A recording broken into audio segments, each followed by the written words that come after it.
जय हिंद दोस्तों। भारत और पाकिस्तान के बीच संघर्ष विराम के बाद जहां पाकिस्तान में इसे एक उत्सव के रूप में देखा जा रहा है, वहीं भारत में कई सवाल उठ खड़े हुए हैं। पिछले 24 घंटे से देश भर में करोड़ों लोग यह सोचने को मजबूर हैं कि क्या यह युद्ध विराम आवश्यक था।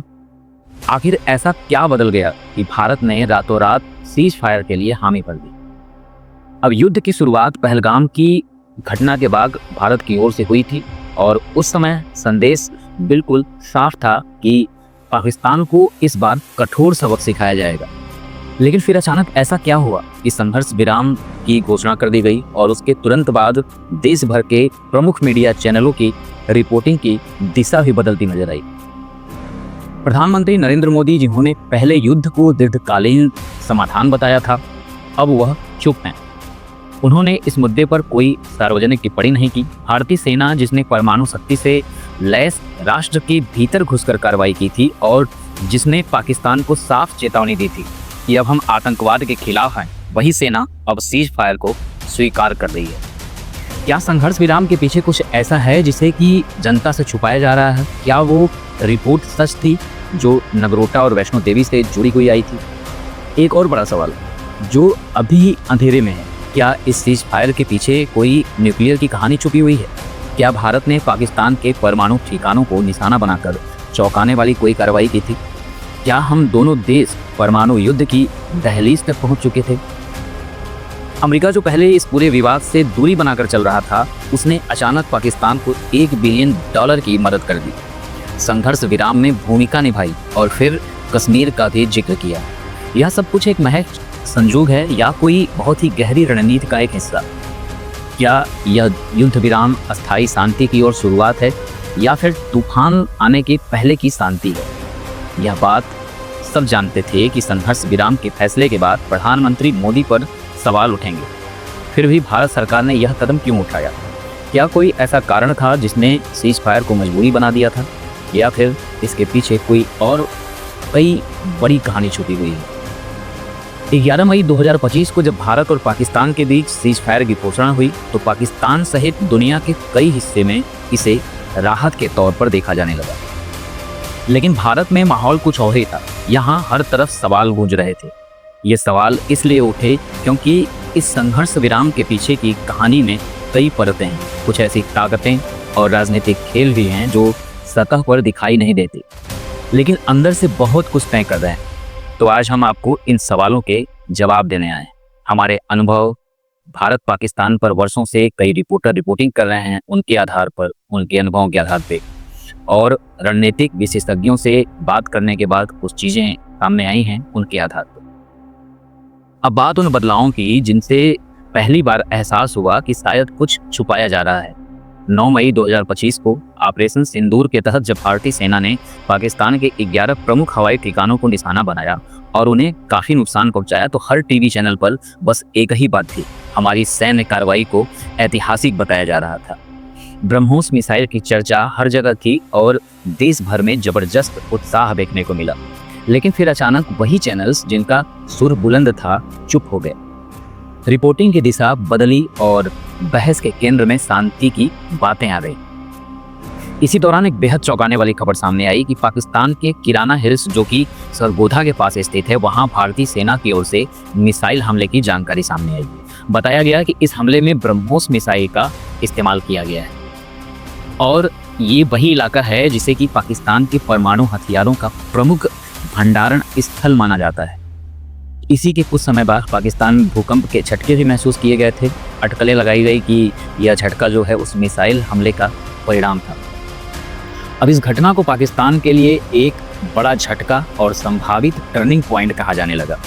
कई विश्लेषकों ने यहाँ तक भी कह दिया कि शायद पाकिस्तान के एंड गेम का शुरुआत हो गया है। लेकिन 10 मई की सुबह सब कुछ अचानक से बदल जाता है। परमाणु ठिकानों पर हमले की खबरें अचानक मीडिया से गायब हो गईं। सोशल मीडिया और टीवी डिबेट्स पर बैठे आधिकारिक लोगों का रुख भी पूरी तरह बदला हुआ दिखाई दिया और यहाँ तक कि उमर अब्दुल्ला जैसे नेता, जो शुरू में काफ़ी तीखा रुख अपना रहे थे, उनके ट्वीट्स भी अब बहुत ही संतुलित दिखने लगे, बहुत ही संयमित नजर आने लगे। अब यहीं से सवाल उठने लगा कि क्या कुछ छुपाया जा रहा है, क्या कुछ बहुत बड़ा छुपाया जा रहा है। भारत के विदेश सचिव विक्रम मिस्री, जिन्होंने पहले सख्त रुख अपनाया था, अब इस संघर्ष विराम को शांति की दिशा में एक बड़ा कदम बता रहे थे। और यही नहीं, उमर अब्दुल्ला जैसे कई नेताओं के स्टैंड भी एक स्पष्ट बदलाव देखा गया। दूसरी ओर सोशल मीडिया पर नगरोटा और वैष्णो देवी से जुड़ी खबरों की बाढ़ सी आ गई थी। अब लाखों की संख्या में पोस्ट किए जा रहे थे, लेकिन टीवी चैनलों पर इन मुद्दों को पूरी तरह से नज़रअंदाज किया जाने लगा। इस गहराते सन्नाटे के बीच सबसे बड़ा सवाल अब यही है कि क्या कुछ बड़ा हुआ था जिसे कि दबा दिया गया। मुख्य धारा का मीडिया इन सब बातों को या तो पूरी तरह से नज़रअंदाज कर रहा था या फिर बहुत सतही ढंग से पेश कर रहा था। अब सबसे अहम सवाल यह था कि संघर्ष विराम के बाद भी क्या सीमा पर हालात वाकई शांत थे या युद्ध विराम के नाम पर असली स्थिति को छिपाया जा रहा था। ऐसे कई स्वतंत्र पत्रकार भी थे जिन्होंने ग्राउंड से वीडियो शेयर किया। उन्होंने साफ तौर पर दिखाया कि कश्मीर में अब भी ड्रोन हमले हो रहे हैं, अब गोलाबारी जारी है, लेकिन सरकार की तरफ से कोई स्पष्ट बयान नहीं आया। मंत्रीगण जो आमतौर पर पाकिस्तान के मुद्दे पर हमेशा अपडेट रहते थे, पूरी तरीके से वो चुप थे। अब सवाल उठने लगे कि क्या सरकार की जो स्थिति है वो शांत रखने के लिए जानबूझकर वो मौन थी या फिर कुछ ऐसा था जिसे जनता से छिपाना जरूरी समझा गया। अब किराना हिल्स पर हमले और उससे जुड़े हुए परमाणु खतरे को लेकर भी कई सवाल सामने आए। क्या इस वजह से भारत और पाकिस्तान के बीच रिश्ते और बिगड़ सकते थे? क्या भारत, अमेरिका और पाकिस्तान के बीच कुछ कूटनीतिक वार्ताएं चल रही थी, कुछ कूटनीतिक राजनीति से संबंधित कुछ बातें चल रही थी? अब इन सब अटकलों के बीच भारतीय जनता के मन में यह बात घर कर गई, अगर कुछ इतना बड़ा हुआ था तो उसे छुपाया क्यों गया? और आखिर वो कौन सी वजह थी जिसने सब कुछ रातों रात बदल दिया? जज्बात, बयान और सरकार का पूरा स्टैंड।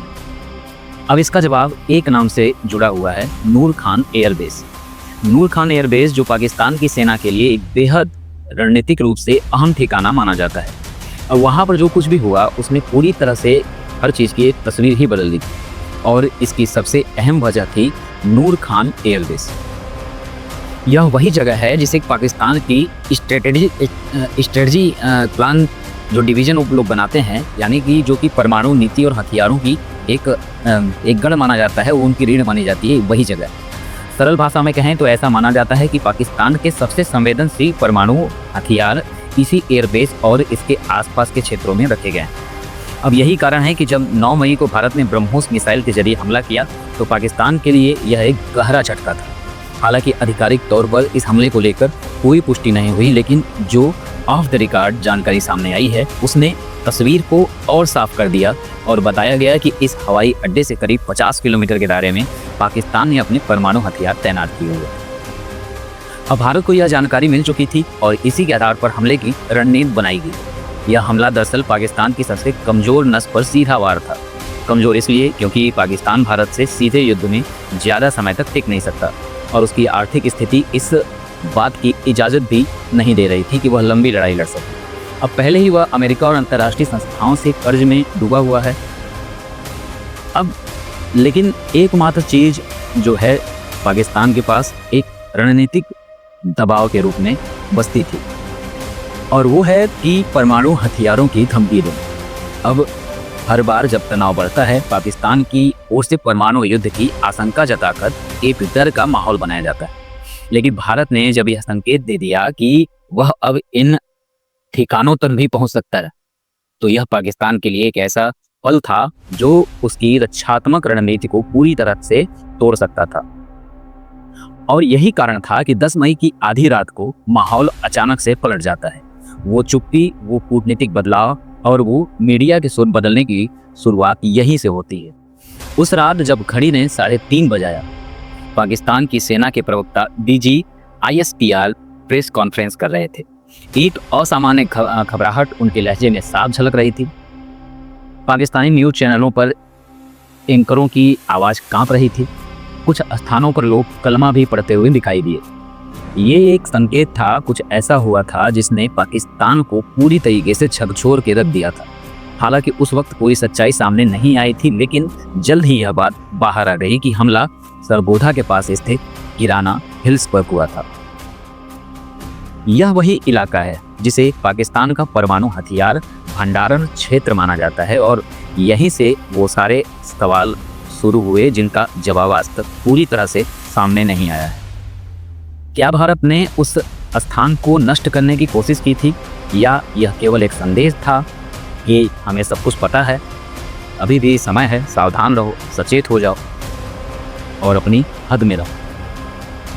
या यह एक सक्रिय हमला था, या यह एक रणनीतिक मनोवैज्ञानिक दांवपेच था? जो भी उद्देश्य रहा हो, परिणाम स्पष्ट था कि पाकिस्तान की सैन्य संरचना अंदर से हिल चुकी थी। अब उनके कई हवाई अड्डे निशाना बना, वायु रक्षा प्रणाली निष्क्रिय हो चुकी थी और आखिरी सहारा परमाणु हथियार अब असुरक्षित लग रहा था। और याद रखिए, भारत के विपरीत पाकिस्तान ने कभी भी नो फर्स्ट यूज यानी पहले परमाणु हमला न करने की नीति को स्वीकार ही नहीं किया। अब भारत की नीति यहाँ पे हमेशा साफ रही है कि हम पहले परमाणु हमला नहीं करेंगे, लेकिन अगर हमला हुआ तो जवाब भी उसी हिसाब से देंगे, उसी निर्णायक स्थिति के अनुसार देंगे।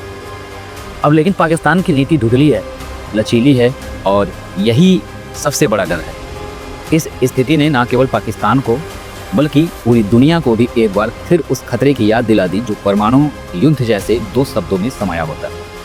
और यही वह क्षण था जहां पाकिस्तान ने एक बार फिर अपने परमाणु हथियारों की नीति का नाजायज फायदा उठाती है और नाजायज लाभ उठाने की कोशिश करती है। कहा जाता है कि किराना हिल्स पर हुए हमले के बाद पाकिस्तान में इतनी दहशत फैल गई कि उसने न केवल अपने परमाणु हथियारों को अलग अलग स्थानों पर शिफ्ट करना शुरू कर दिया, बल्कि एक मनोवैज्ञानिक रणनीति के तहत दुनिया को यह संकेत देना भी शुरू कर दिया कि वह परमाणु हथियारों के उपयोग करने की बात सोच रहा है। अब कुछ रिपोर्ट्स में दावा किया गया कि पाकिस्तान ने इस दौर में एक लिमिटेड न्यूक्लियर टेस्ट तक कर डाला, एक बहुत ही छोटे स्तर का, लेकिन वह इतना प्रभावशाली था कि उसके वजह से कुछ भूकंपीय हलचल भी वहाँ पे देखने को मिली। और अमेरिका की जो खुफिया सिस्टम है, जो खुफिया विभाग है, उस गतिविधि को तुरंत ही ट्रेस कर लेती है। अगर भारत ने हमला जारी रखा तो हम परमाणु हथियार इस्तेमाल कर सकते हैं। ये सीधा सा संदेश था पाकिस्तान का पूरी दुनिया को। यह स्थिति अब सिर्फ भारत पाकिस्तान के बीच का मामला नहीं रह गया था, अब इसमें एंट्री होती है अमेरिका की। अमेरिका यहाँ पे प्रवेश करता है। अब तक अमेरिका सार्वजनिक रूप से चुप था, लेकिन जैसे ही पाकिस्तान की गतिविधियों ने एक एक खतरे की आशंका को जन्म दिया, अमेरिकी रक्षा और कूटनीतिक जो वहाँ के टीम है, उनमें हड़कंप मच जाता है। एक देश जो पहले ही आर्थिक रूप से कमज़ोर है, सैन्य रूप से बहुत ही कमज़ोर है, अगर वह ये सोचता है कि हम तो डूबेंगे सनम और तुमको भी साथ में लेके डूबेंगे, और उसकी ऐसी मानसिकता है, तो यह सिर्फ दक्षिण एशिया ही नहीं बल्कि पूरी दुनिया के लिए एक संकट बन सकता है। अब यह स्थिति एक नए वैश्विक बहस को जन्म देती है कि क्या पाकिस्तान जैसे देशों को परमाणु हथियार रखने की अनुमति होनी चाहिए जब वे नो फर्स्ट यूज जैसी किसी नीति के प्रति जागरूक नहीं है, प्रतिबद्ध नहीं है। अब भारत ने अटल बिहारी वाजपेयी के समय से ही यह स्पष्ट रूप से कह रखा है कि हम कभी भी पहले परमाणु हथियार का प्रयोग नहीं करेंगे, लेकिन पाकिस्तान इस नीति को मानता ही नहीं है। यहीं से अमेरिका का हस्तक्षेप शुरू होता है, कूटनीति तेज होती है, फ़ोन कॉल्स किए जाते हैं और पर्दे के पीछे एक ऐसी बातें शुरू होती हैं जिसने कि 24 घंटे के भीतर सीज फायर की एक कहानी लिख दी। अब हालांकि भारत की नीति लंबे समय तक नो फर्स्ट यूज यानी कि पहले परमाणु हमला न करने की रही, लेकिन समय समय पर इसकी समीक्षा की बात भी उठती रही है। 2016 में तत्कालीन रक्षा मंत्री मनोहर पर्रिकर ने यह सवाल उठाया था कि क्या हमें इस नीति पर पुनर्विचार नहीं करना चाहिए। 2019 में रक्षा मंत्री राजनाथ सिंह ने भी संकेत दिया था कि भारत की परमाणु नीति स्थिति के अनुसार बदल सकती है, खास तौर पर तब जब पड़ोसी देश नैतिक सीमाएं नहीं मानते, उनका पालन नहीं करते। और यहीं से इस बहस में एक नया मोड़ आता है, अमेरिका का प्रवेश भी होता है यहाँ पे। अब भारत जब सीमित सैन्य कार्रवाई करता है, जैसे आतंकवाद के ठिकानों पर हमला, तो अमेरिका उसे आतंकवाद विरोधी कदम मानता है और समर्थन देता है। लेकिन जैसे ही हमला किराना हिल्स और नूर खान एयरबेस जैसे संवेदनशील इलाकों तक पहुंचता है, जहां पाकिस्तान के परमाणु हथियार संभावित रूप से मौजूद हो सकते हैं, अमेरिका का रवैया बदल जाता है। अब सूत्रों के अनुसार भारत को तत्काल वाशिंगटन से कॉल आने लगती है, बातचीत होती है, दबाव डाला जाता है और कहा जाता है कि हालात को और ना बिगाड़ा जाए, इसे बातचीत के माध्यम से सुलझाया जाए। अब पाकिस्तानी आर्मी चीफ जनरल असीम मुनीर और अमेरिकी विदेश मंत्री के बीच भी कुछ बातें होती हैं। दोनों पक्षों से एक रिक्वेस्ट किया जाता है कि वे युद्ध से पीछे हट जाएं, सीज फायर की ओर बढ़ें। अब दोस्तों यहाँ पे एक सवाल आता है और ये बहुत बड़ा सवाल है कि क्या यह पहल सिर्फ इंसानियत के नाते थी या अमेरिका के पास अपने रणनीतिक हित थे।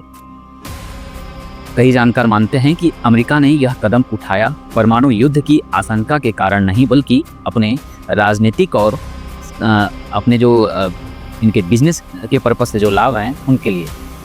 अब अमेरिका की चाल इसको कह सकते हैं या मदद कह सकते हैं या मजबूरी कह सकते हैं, मैं आपके ऊपर छोड़ता हूँ।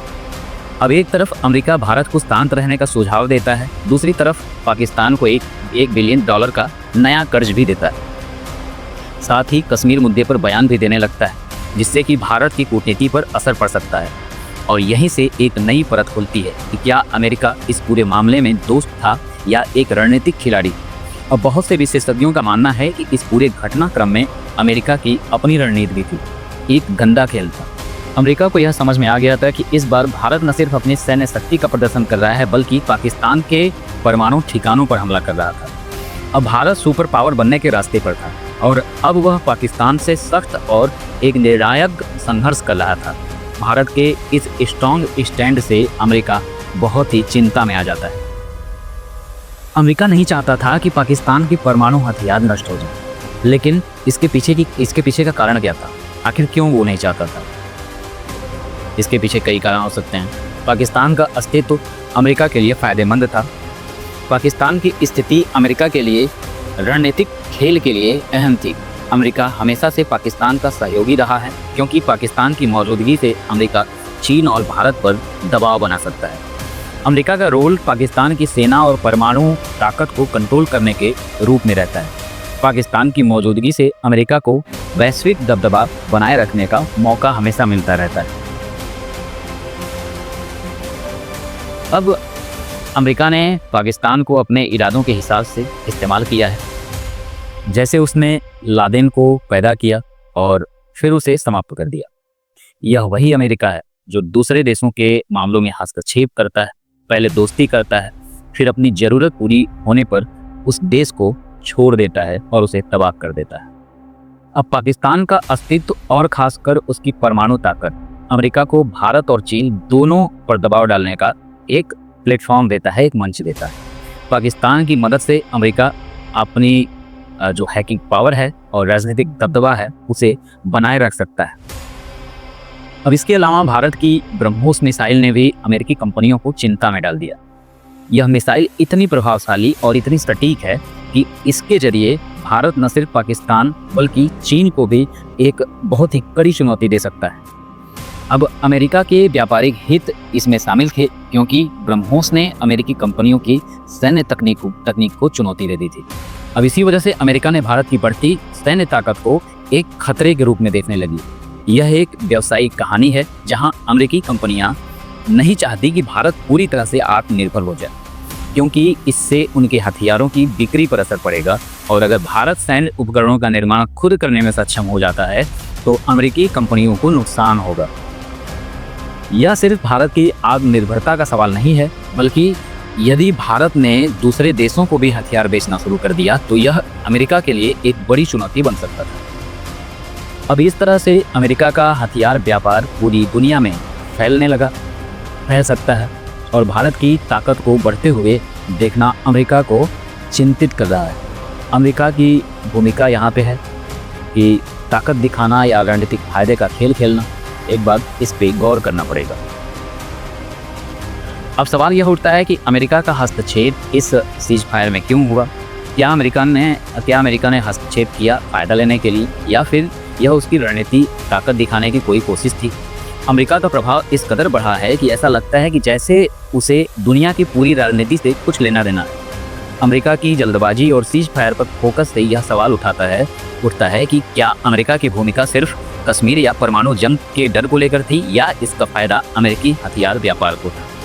अब डोनाल्ड ट्रंप का बयान होता है, शहबाज शरीफ से बात होती है, उसके पीछे भी बहुत सारी कहानियाँ हैं। अब डोनाल्ड ट्रंप का एक ट्वीट सामने आता है जहां वह कश्मीर को बचाने की बात करते हैं। अचानक डोनाल्ड ट्रंप कह रहे थे कि हम कश्मीर भी बचा लेंगे। पाकिस्तान के प्रधानमंत्री शहबाज शरीफ और अमेरिका के संबंधों पर नज़र डालें तो शरीफ का रुख अमेरिका की ओर काफ़ी नरम होता रहा है हमेशा से, और यह देखा गया है कि वे अमेरिका के सामने झुकने के लिए तैयार थे। और खबरें आ रही थी कि पाकिस्तान में अमेरिकी एक्सपर्ट भी पहुंच चुके थे। परमाणु युद्ध का कुछ डर भी सता रहा था और तभी होती है अमेरिका की इसमें दखल अंदाजी। कुछ अटकलें ऐसी ही लगाई जा रही हैं। अब सवाल ये उठता है कि क्या अमेरिका का हस्तक्षेप परमाणु युद्ध के डर के कारण था या फिर यह सिर्फ अमेरिकी हथियारों के व्यापार को बनाए रखने की कोशिश है। अब किराना हिल्स और नूर खान हवाई अड्डे पर हुए हमले पाकिस्तान के लिए एक बड़ा स्ट्राइक थे और यह माना जा रहा था कि यदि पाकिस्तान ने परमाणु हथियार का इस्तेमाल किया तो यह दुनिया के लिए विनाशकारी हो सकता है।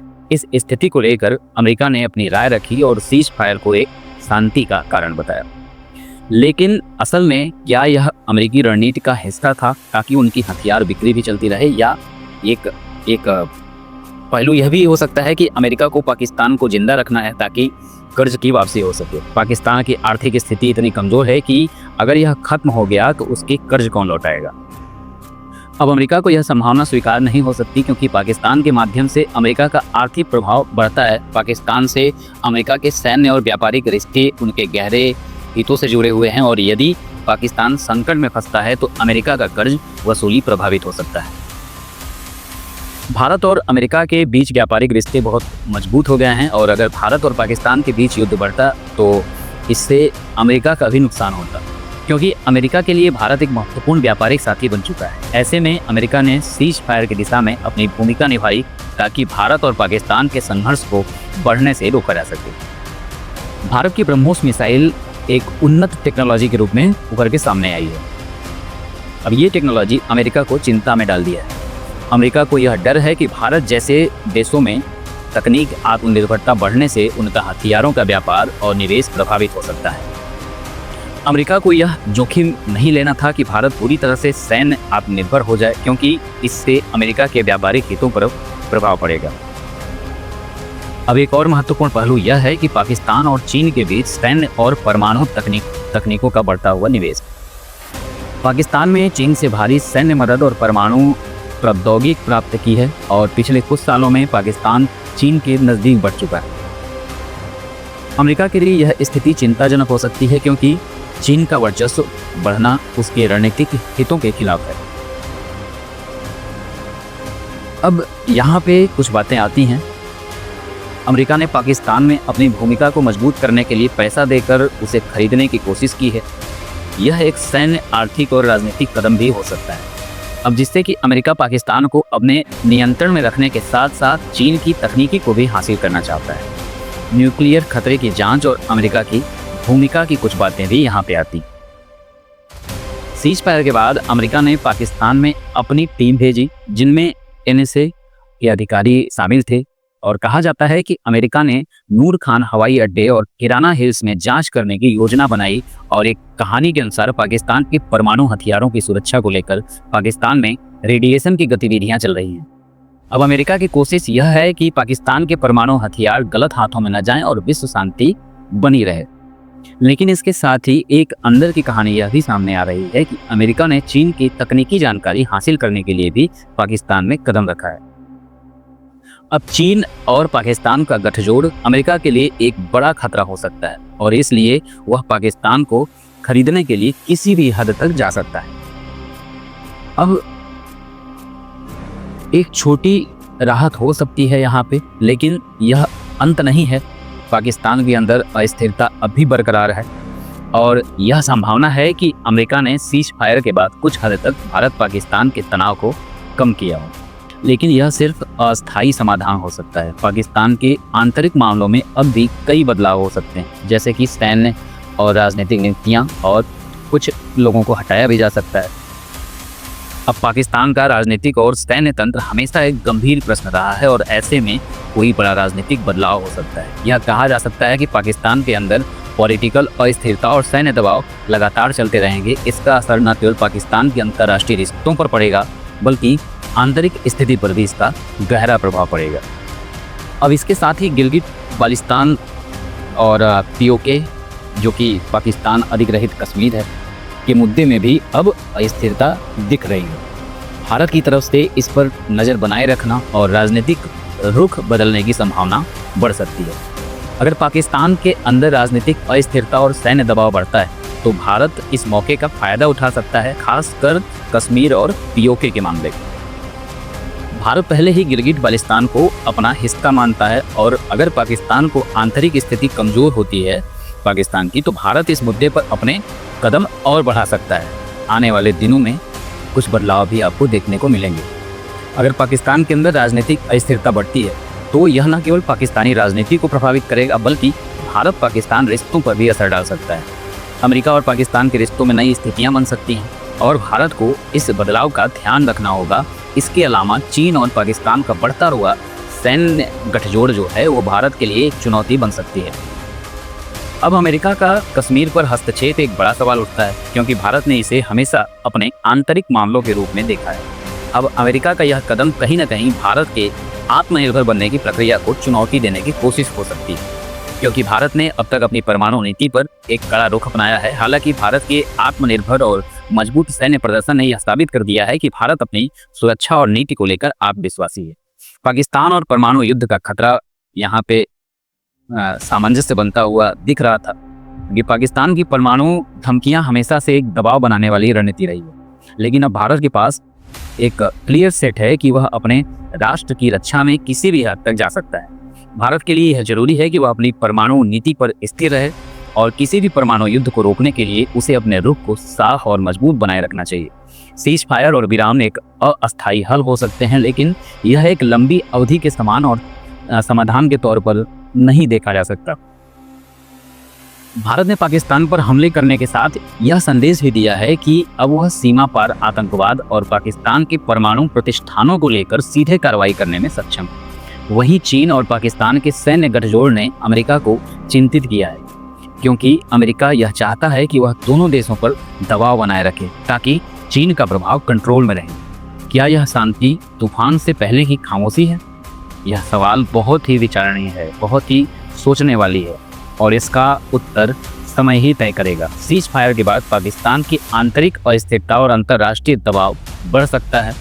अमेरिका का हस्तक्षेप और पाकिस्तान का चीन से बढ़ता गठजोड़, इन सभी मुद्दों के बीच भारत के लिए एक रणनीतिक चुनौती बन सकती है। लेकिन भारत ने जो सैन्य प्रदर्शन किया है और जो साहसिक कदम उठाए हैं वह उसे एक मजबूत स्थिति में रखता है। भारत का रुख अब पूरी दुनिया में स्पष्ट हो चुका है और भारत की सैन्य ताकत ने उसे यह संदेश दे दिया है कि वह किसी भी प्रकार की जंग या आतंकवाद को नज़रअंदाज नहीं करेगा। फिर भी पाकिस्तान की परमाणु धमकियां और अंतर्राष्ट्रीय राजनीतिक दबाव के बीच यह एक बड़ा सवाल बना रहेगा। हमारे विश्वास और ताकत पर ही भरोसा रखना चाहिए, क्योंकि मोदी सरकार ने अब तक कई अंतर्राष्ट्रीय दबावों के बीच अपनी नीति को ठोस तरीके से पेश किया है। हालांकि चीन और पाकिस्तान के खेल को समझना और उससे सही दिशा में रणनीति बनाना भारतीय नेतृत्व के लिए एक कड़ी चुनौती है। तो आपके विचार में भारत की रणनीति में अब क्या बदलाव होना चाहिए ताकि पाकिस्तान को अपनी परमाणु धमकियों का इस्तेमाल करने का कोई मौका न मिले? हमें अपने विचार जो हैं वो आप शेयर कर सकते हैं और चैनल को सब्सक्राइब करते हुए जाइएगा। जय हिंद।